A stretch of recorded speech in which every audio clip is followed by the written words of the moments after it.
Todos los países del mundo en estos momentos están reformando la educación pública. Existen dos razones para ello. La primera es económica. La gente está intentando resolver cómo podemos educar a nuestros niños para que ocupen su lugar en la economía del siglo XXI. ¿Cómo hacemos eso? Si ni siquiera podemos anticipar cómo será la economía al final de la próxima semana, como esta reciente crisis lo está demostrando. ¿Cómo hacemos eso? La segunda razón es cultural. Todos los países del mundo están intentando resolver cómo podemos educar a nuestros niños para que tengan sentido de identidad cultural, para poder legarles los genes culturales de nuestras comunidades y a la vez formar parte del proceso de globalización. ¿Cómo cuadramos ese círculo? El problema es que están intentando enfrentarse al futuro, a base de hacer lo mismo que en el pasado. Y en el proceso están alineando a millones de niños que no ven ninguna utilidad en asistir a la escuela. Cuando nosotros íbamos al colegio, nos retenían allí con la historia de que si trabajábamos mucho y sacábamos buenas notas y luego estudiábamos un título universitario, tendríamos un trabajo. Nuestros hijos no se creen eso. Y hacen bien, por cierto. Es mejor tener una titulación que no tenerla, pero ya no es ninguna garantía. Y especialmente no lo es si el camino hacia ella marginaliza la mayoría de cosas que tú consideras importantes acerca de ti mismo.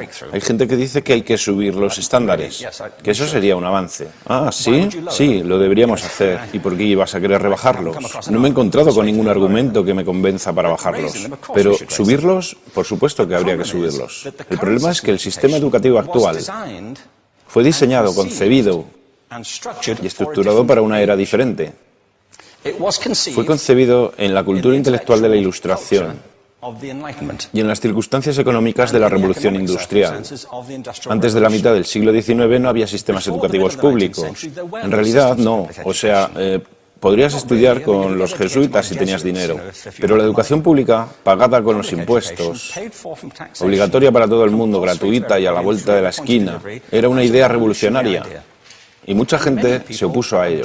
Decían, no es posible para muchos niños pobres que están en la calle beneficiarse de la educación pública.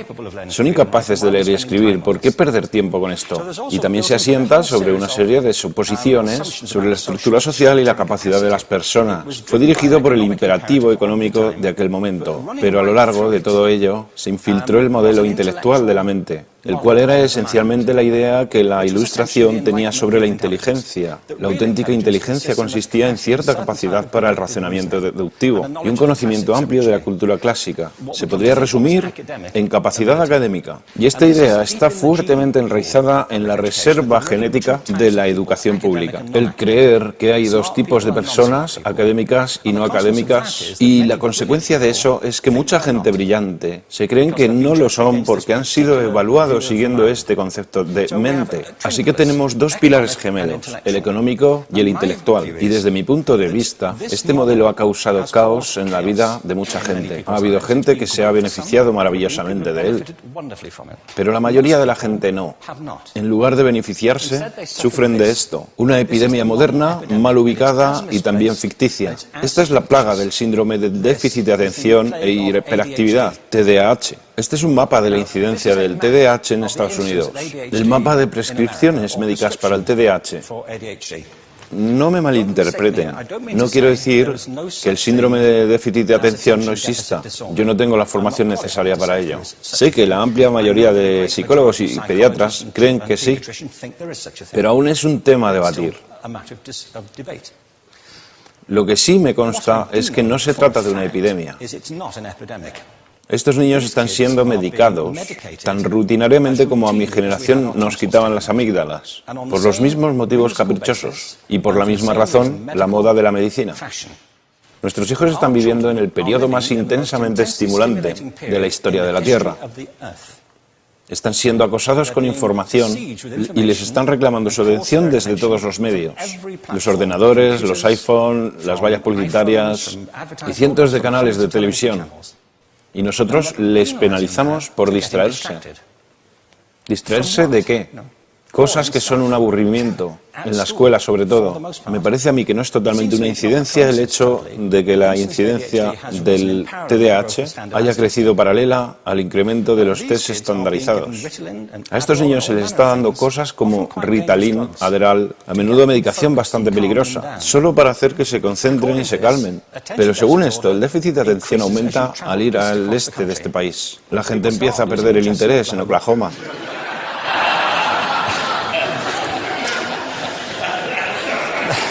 Ya casi no pueden pensar en Arkansas.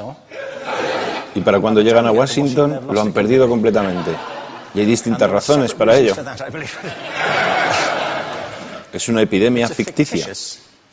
Si lo piensas, las artes, y no quiero decir que sea exclusivo de las artes, creo que también es cierto para las ciencias y para las matemáticas, pero permítanme hablar en particular de las artes, porque ellas son las víctimas de esta mentalidad en especial. Las artes tratan especialmente la idea de experiencia estética. Una experiencia estética es una en la que tus sentidos están funcionando a su máxima capacidad. Cuando te hallas presente en el momento actual, cuando vibras con la emoción de lo que estás experimentando, cuando estás plenamente vivo. Y la anestética es cuando cierras tus sentidos y te atontas ante lo que está sucediendo. Y muchos de estos medicamentos hacen eso. Estamos haciendo pasar a nuestros hijos por el sistema educativo a base de anestesiarlos. Y yo creo que deberíamos estar haciendo exactamente lo contrario. No deberíamos adormilarlos, sino despertarlos para que vean lo que sucede en su interior. Pero el modelo que tenemos es este. Yo creo que tenemos un sistema educativo modelado del interés de la industria a su imagen y semejanza. Les daré un par de ejemplos. Las escuelas aún están organizadas como si fueran fábricas. Tienen timbres que suenan, instalaciones separadas, están especializadas por asignaturas. Aún educamos a los niños por lotes. Les hacemos pasar por el sistema según su grupo de edad. ¿Por qué hacemos eso? ¿Por qué suponemos que lo más importante que los niños tienen en común es su edad? Parece como si lo más importante de ellos fuese su fecha de fabricación, ¿no? Bueno, yo conozco niños que son mucho mejores que otros niños de su edad en distintas disciplinas, o en diferentes momentos del día, o que son mejores en grupos pequeños o en grupos grandes, o que simplemente trabajan mejor solos. Si te interesa el modelo de aprendizaje, no puedes empezar con esta mentalidad de cadena de montaje. Se trata esencialmente de una conformidad. Cuando ves el incremento de los exámenes estandarizados y de los currículos estandarizados, todo se basa en la estandarización. Yo creo que tenemos que ir justamente en la dirección opuesta. Esto es lo que quiero decir cuando hablo de cambiar el paradigma. Hay un estudio estupendo que se ha hecho recientemente acerca del pensamiento divergente. El pensamiento divergente no es lo mismo que la creatividad. Yo defino la creatividad como el proceso de tener ideas originales que tengan valor. Pensamiento divergente no es sinónimo de creatividad, pero es un componente esencial de la misma. Es la capacidad de ver montones de respuestas posibles a una cuestión. Montones de maneras diferentes de interpretar una cuestión. Pensar lateralmente, como lo llamó Edward de Bono. No pensar solamente de manera lineal o convergente. Ser capaz de ver múltiples respuestas y no solo una. Así que yo diseñé un test para esto y voy a inventarme un ejemplo. A la gente se le puede preguntar cuántos usos se le ocurren para un clip. A la mayoría se les ocurren unos 10 o 15. A la gente que se le da bien se le pueden ocurrir 200. Y lo hacen porque preguntan, ¿el clip podría estar hecho de goma y medir 60 metros? ¿Tiene que ser un clip tal como lo conocemos? Bueno, pues diseñé el test y lo probé con 1.500 personas. En un libro titulado Más allá del punto de ruptura, y en el protocolo del test, si superabas una puntuación determinada, se te consideraba un genio del pensamiento divergente. Así que quiero preguntarles, ¿qué porcentaje de la gente que hizo el test puntuó como genio en pensamiento divergente? Y debo decir una cosa más acerca de ellos. Eran niños de jardín de infancia. Así que, ¿qué opináis? ¿Qué porcentaje de genios?